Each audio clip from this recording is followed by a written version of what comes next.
John Mansfield wrote in his famous poem Sea Fever these words: "I must go down to the sea again, to the lonely sea and the sky, and all I ask is a tall ship and a star to steer her by, and the wheels kick and the wind's song and the white sails shaking,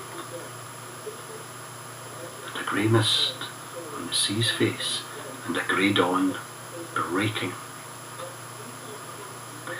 Well, in this era of ubiquitous GPS satellite navigation, few navigators at sea would wish to do astronavigation or finding their way by the stars. It was a very fiddly business requiring tables and sextant, good arithmetic, not my strongest suit at the best of times. Nevertheless, one star remains constantly useful, and that is Polaris, or the pole star. It's so called because it more or less represents north. As a result, when all the smartphones, car screens and other gizmos fail, provided we have a clear sky in the northern hemisphere, we can find our way. Here also is the purpose of the teaching of Christ.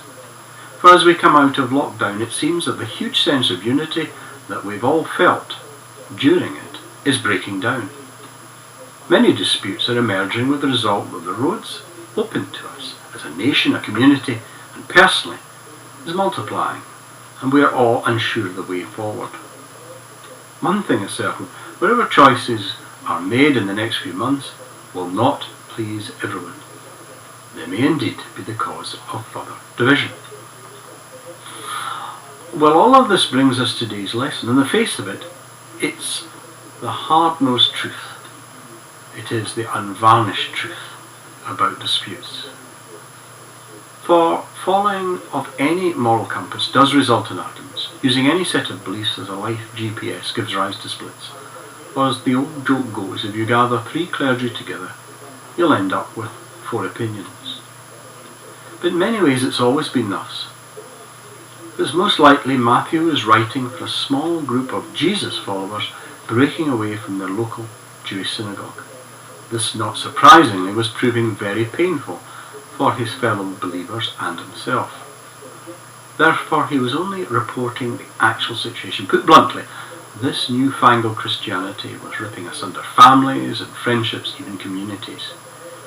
Yet they could only do as Luther over 14 centuries later would admit: "Here I stand, I can do no other."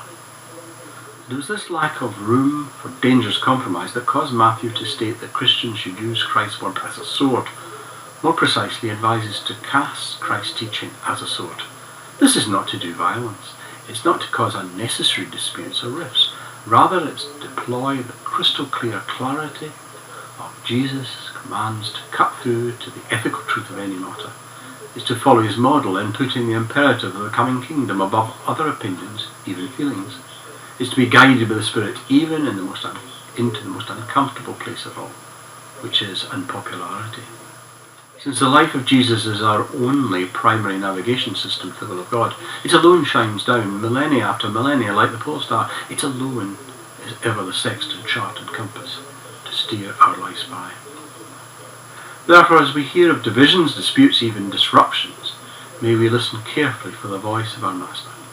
Let us seek always his teaching all that instant. Moreover, let us neither seek a phony peace at all costs, nor a tussle for the sake of it. Instead, let us find the direction that will bring the lasting harmony of a more just commonwealth for all of God's people, since each and every one is our fellow voyager through the dark watches of the night and into the dawn rising on today's freshening breeze. Amen.